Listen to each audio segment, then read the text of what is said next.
नमस्कार दोस्तों, मैं प्रियंका पांडे बाल मनोविज्ञान में बाल विकास के सिद्धांत पढ़ रहे थे।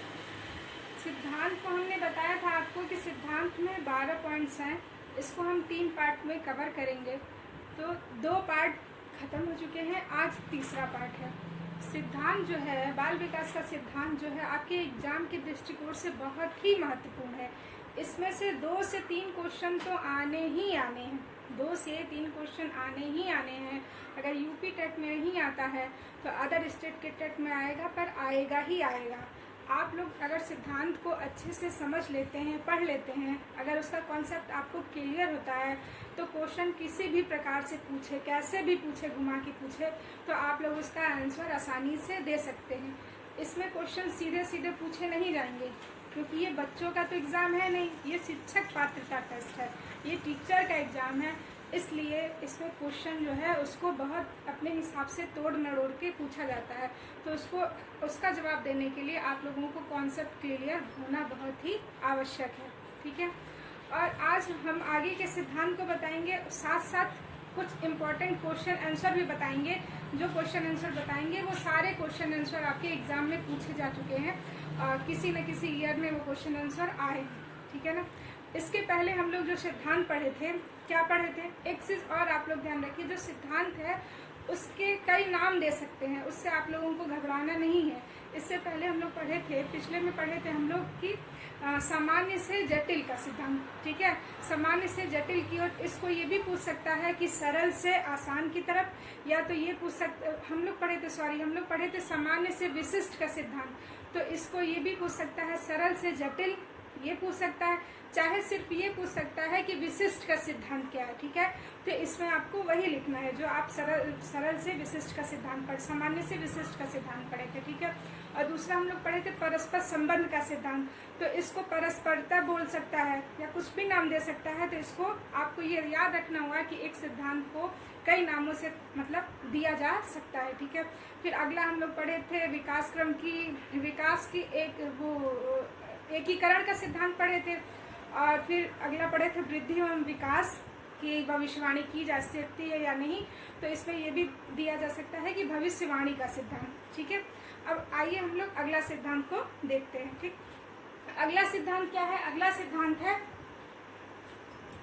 विकास की दिशा का सिद्धांत। अगला सिद्धांत है विकास की दिशा का सिद्धांत।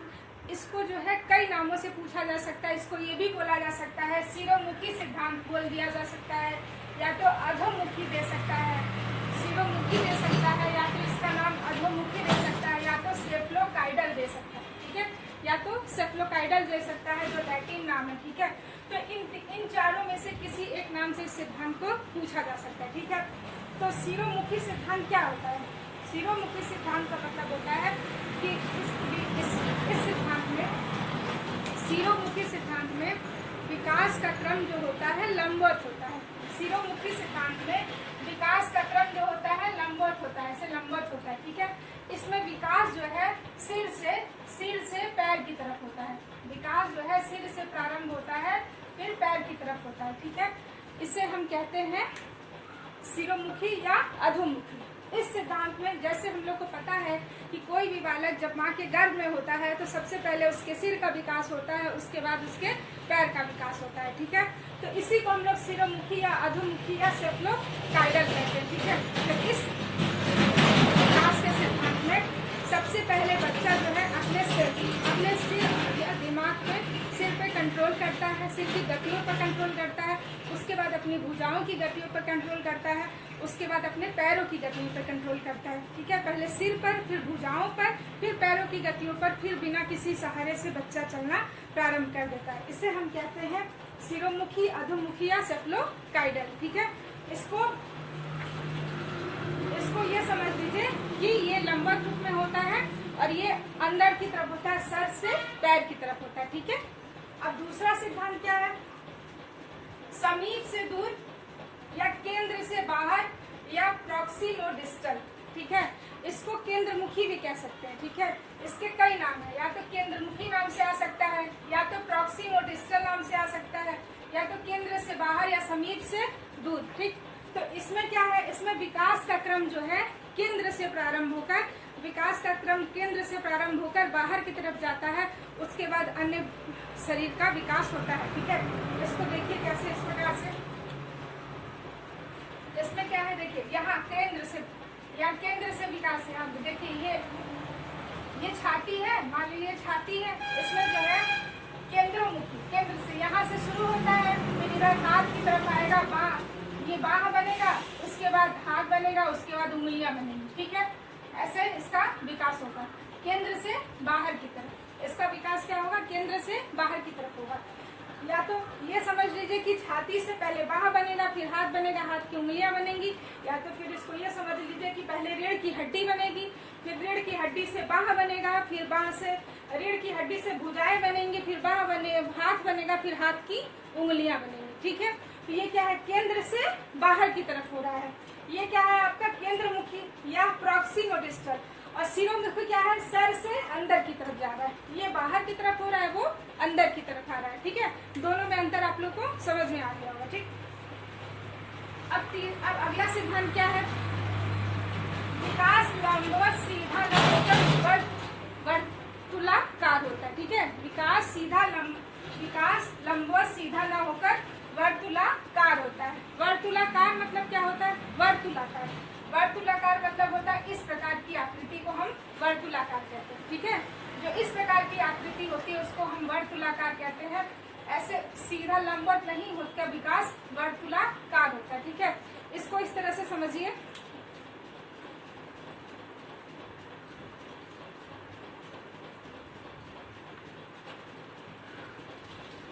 देखिए एक सी गति से सीधा न चलकर, एक सी गति से सीधा न चलकर बढ़ते हुए पीछे हटकर अपने विकास को परिपक्व और अस्थायी मतलब वर्तुलाकार बनाते हुए आगे बढ़ता है।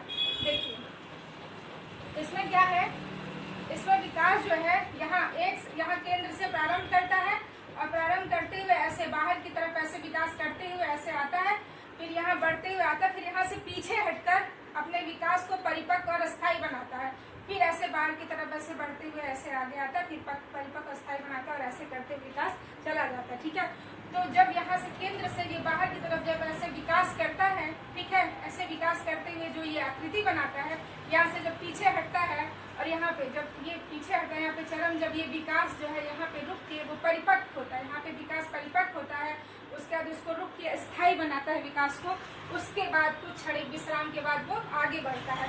तो इसमें जो आकृति बनती है इसी को हम कहते हैं वर्तुलाकार आकृति। ठीक है, इसमें जो आकृति बनती है उसी को हम क्या कहते हैं, वर्तुलाकार आकृति। ठीक, इसको एक और एग्जांपल से समझिए, कोई भी वृक्ष होता है, पेड़ होता है, जब वो छोटा होता है तो सीधा होता है। ठीक है, जब पेड़ छोटा होता है तो सीधा होता है, और जैसे जैसे जब पेड़ बड़ा होता है तो उसकी जब डालियां ऐसे बड़ी होती है तो ऐसे ऐसे आकृति में होने लगती है। तो ये क्या है, ये वर्तुलाकार आकृति है। ठीक है, या तो ये भी देखिए, जैसे कि यहाँ से प्रारंभ हो रहा है विकास, ठीक, यहाँ से प्रारंभ हो रहा है, ऐसे प्रारंभ हो रहा है, ऐसे ऐसे आते आते जब यहाँ पे आया, ये विकास जो है चरम पे आया, मतलब यहाँ पे परिपक्वता की ओर हो गया, फिर यहाँ से विकास का ढलान होता है। ठीक है, तो ये जो आकृति बनती है उससे हम कहते हैं वर्तुलाकार आकृति।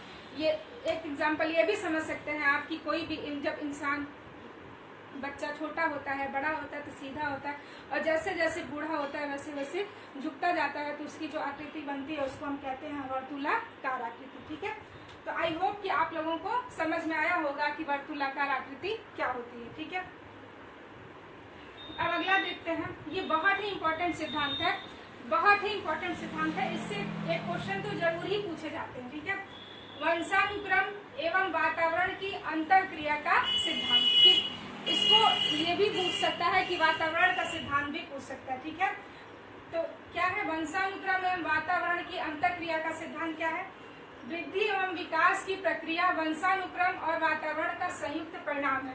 वृद्धि और विकास जो होता है वो वंशानुक्रम और वातावरण का संयुक्त परिणाम है, या उपज है, या गुणनफल है।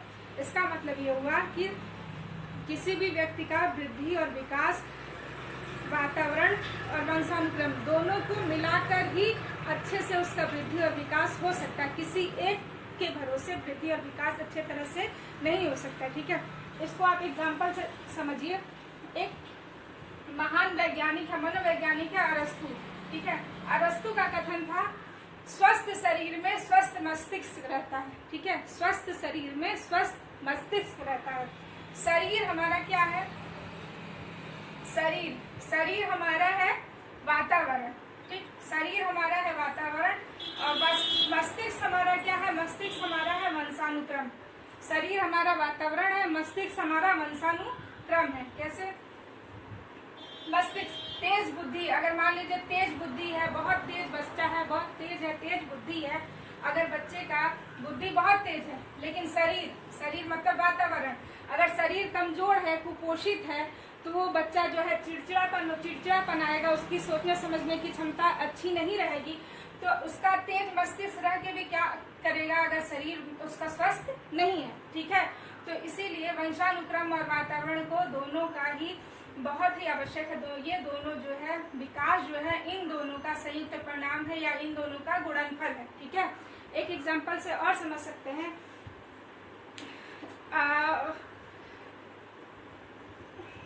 आधार, मान लीजिए कोई मकान बना रहे हैं। ठीक है, मकान का जो आधार है, बेस है, जिसको नींव बोलते हैं, वो है वंशानुक्रम। ठीक, नींव है वंशानुक्रम, और जो उसमें मटेरियल लग रहा है, जो उसमें सामान लग रहा है, जो दीवार बन रही है, वो क्या है?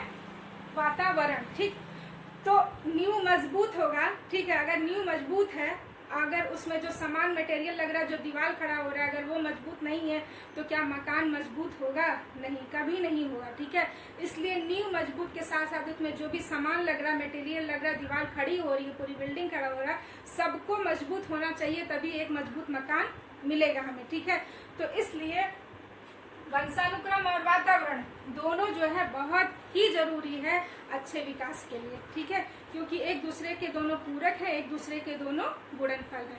आई होप कि आप लोगों को समझ में आया हो। ठीक है, अब देखिए हम लोग ये देखते हैं विकास के फलस्वरूप होने वाले परिवर्तन क्या क्या है। विकास से क्या क्या परिवर्तन हो सकते हैं, ये मनोवैज्ञानिक लेडी मनोवैज्ञानिक है हरलाख, उनके द्वारा होने वाले 4 परिवर्तन है। ये भी बहुत ही इम्पोर्टेंट परिवर्तन है। ठीक है, इससे भी क्वेश्चन आपके आते हैं।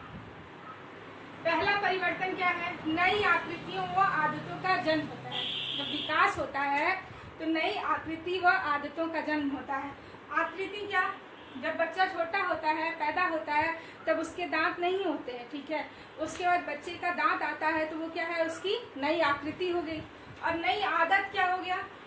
जब बच्चा छोटा होता है, पैदा होता है, तब वो सिर्फ अपने हाथ पैर को हिलाता है। जब 3 महीने का होता है तो वो करवट लेने लगता है, तो वो उसकी नई आदत हो गई।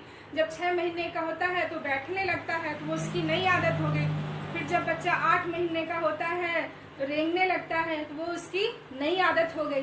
फिर जब बच्चा साल भर का होता है, जब चलना शुरू करता है, तो ये बच्चे की क्या है? नई आदत है। ठीक, तो ये क्या है? नई आकृति और नई आदतों का जन्म होता है। और दूसरा क्या है? पुरानी आकृति व आदतों का लोप। ठीक, पुरानी आकृति क्या? जो अभी बताया हमने, दूध का दांत निकलता है, तो दूध का दांत एक समय बाद वो टूट जाता है, तो वो पुरानी आकृति चली जाती है, फिर नए दांत आते हैं, नई आकृति आती है। ठीक है, और आदत का लोप। आदत क्या? जब बच्चा 8-9 महीने का होता है, रेंगना शुरू करता है। ठीक है, फिर जब बच्चा 1 साल का हो जाता है, जब चलने लगता है, तो वो रेंगना छोड़ देता है। तब उसके बाद जब बच्चा एक बार चलना शुरू करता है तो वो रेंगना छोड़ देता है, उसके बाद वो रेंगता नहीं है। ठीक है, उसके बाद चलता और दौड़ता है, तो उस आदत का क्या हो गया? उसके लोप हो गया, मतलब वो आदत उसकी खत्म हो गई। ठीक, अब अगला देखते हैं अनुपात में परिवर्तन। अनुपात में परिवर्तन कैसे होता है? जब बच्चा माँ के गर्भ में होता है तो सर की आकृति जो होती है बाकी शरीर की अपेक्षा, बाकी शरीर के अनुपात में बड़ा होता है। ठीक है, बाकी शरीर के अनुपात में सर की आकृति बड़ी होती है। जब बच्चा पैदा होता है तभी यही स्थिति होती है कि उसके सर का वजन जो है बाकी शरीर की अपेक्षा बड़ा होता है। पर जब बच्चा जैसे जैसे धीरे धीरे बड़ा होता जाता है, उसकी बाह, हाथ की भुजाएं, पैर, ये सब बड़े होते हैं, और सर के अनुपात में शरीर के बाकी अंग जो है बड़े होते हैं। तब सर बड़ा नहीं होता है, सर का अनुपात जो है कम हो जाता है, बाकी शरीर की अपेक्षा में सर का अनुपात कम हो जाता है। तो क्या होता है? ये होता है अनुपात में परिवर्तन। ठीक, अब अगला देखते हैं लंबाई, चौड़ाई, वजन आदि में परिवर्तन। ठीक है।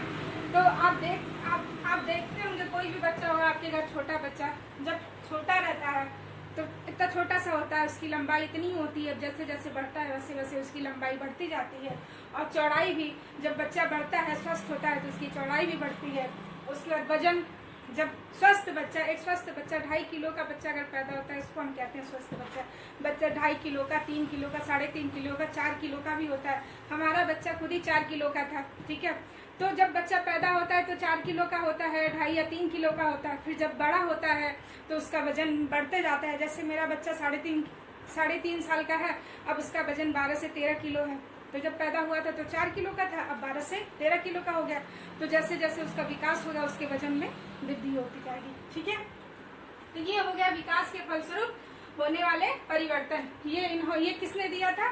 लेडी हरलाक ने दिया था इसको। ये भी बहुत ही इम्पोर्टेंट है। अब हम लोग देख लेते हैं इम्पोर्टेंट क्वेश्चन आंसर। ये क्वेश्चन आंसर जो है ये एग्जाम में किसी न किसी वर्ष में एग्जाम में पूछे गए हैं और ये बहुत ही इम्पोर्टेंट है। पहला क्वेश्चन क्या है?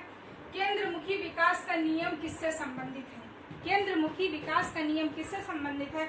अभी ऊपर हमने आपको बताया समीप से दूर, केंद्र से बाहर, या प्रॉक्सिम और डिस्टल, या केंद्रमुखी। देखिए इसमें से किसी भी नाम से आपको क्वेश्चन पूछा जा सकता है। तो फिर ये आप बता सकते हैं कि छाती से हाथ की उंगलियों की ओर, या तो रीढ़ की हड्डी से हाथ की उंगलियों की ओर, ठीक है। केंद्रमुखी मतलब केंद्र से बाहर की तरफ, ठीक। अब दूसरा देखिए, वंशानुगत का निर्धारण होता है। वंशानुगतता का निर्धारण होता है किसके द्वारा? जीन्स के द्वारा, ठीक।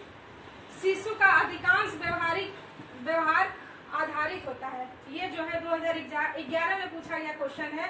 शिशु का अधिकांश व्यवहार आधारित होता है। किस पे आधारित होता है? उसकी मूल प्रकृति पे, ठीक है।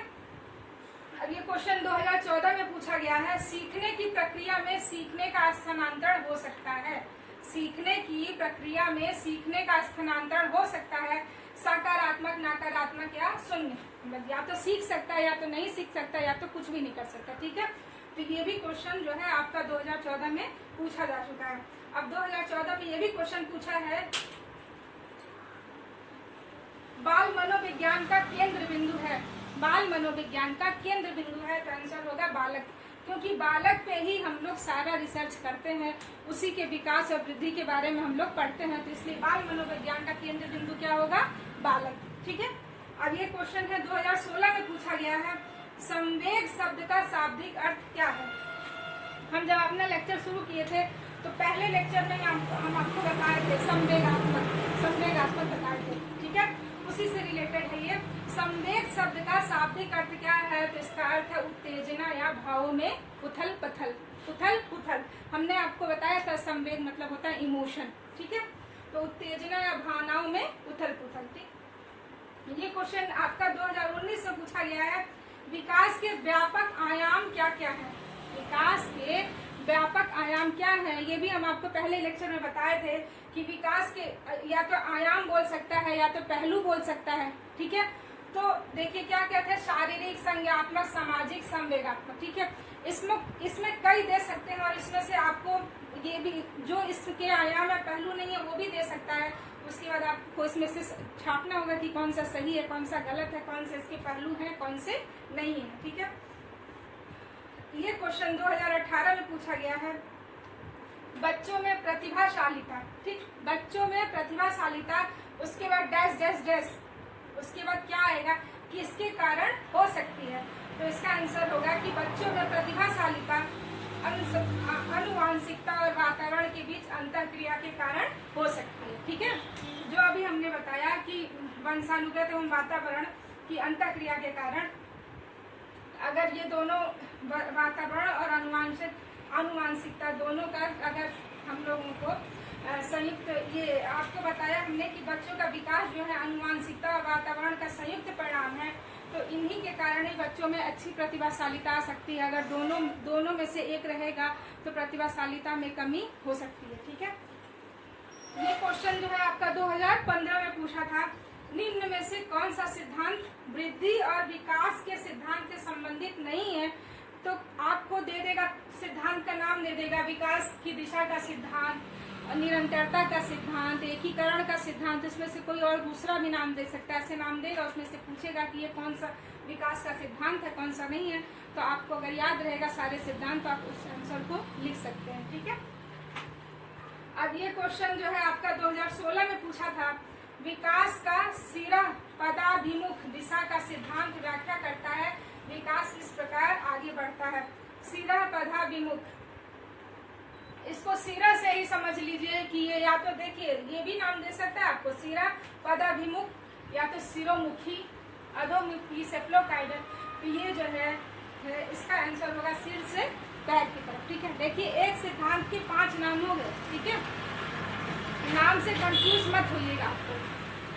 अब अगला क्वेश्चन है, व्यक्तियों में एक दूसरे से भिन्नता क्यों होती है? व्यक्तियों में एक दूसरे से भिन्नता क्यों होती है? तो इसका आंसर है वंशानुक्रम और वातावरण के बीच अन्योन्य क्रिया के कारण व्यक्तियों में एक दूसरे से। आगे हम लोग विकास को प्रभावित करने वाले कारक पढ़ेंगे, जो बहुत ही इम्पोर्टेंट है। ठीक है, आज के लिए बस इतना ही। ठीक है, अगले लेक्चर में हम लोग विकास को प्रभावित करने वाले कारक पढ़ेंगे। अगर आपको ये लेक्चर पसंद आया हो तो इसका आप लोग स्क्रीनशॉट भी ले लीजिए। ठीक है, स्क्रीनशॉट ले लीजिए, जिससे आपको ये क्वेश्चन आंसर आपको आपके पास मिल जाए। ठीक है, अगर आपको पसंद आया हो तो लाइक और शेयर जरूर करिएगा। अगर आप हमारे चैनल पे पहली बार आए हैं तो सब्सक्राइब करिएगा और बेल आइकन को दबाना मत भूलिएगा, जिससे कोई भी वीडियो अपलोड हो तो आपके पास नोटिफिकेशन पहुंच जाए। Thank you.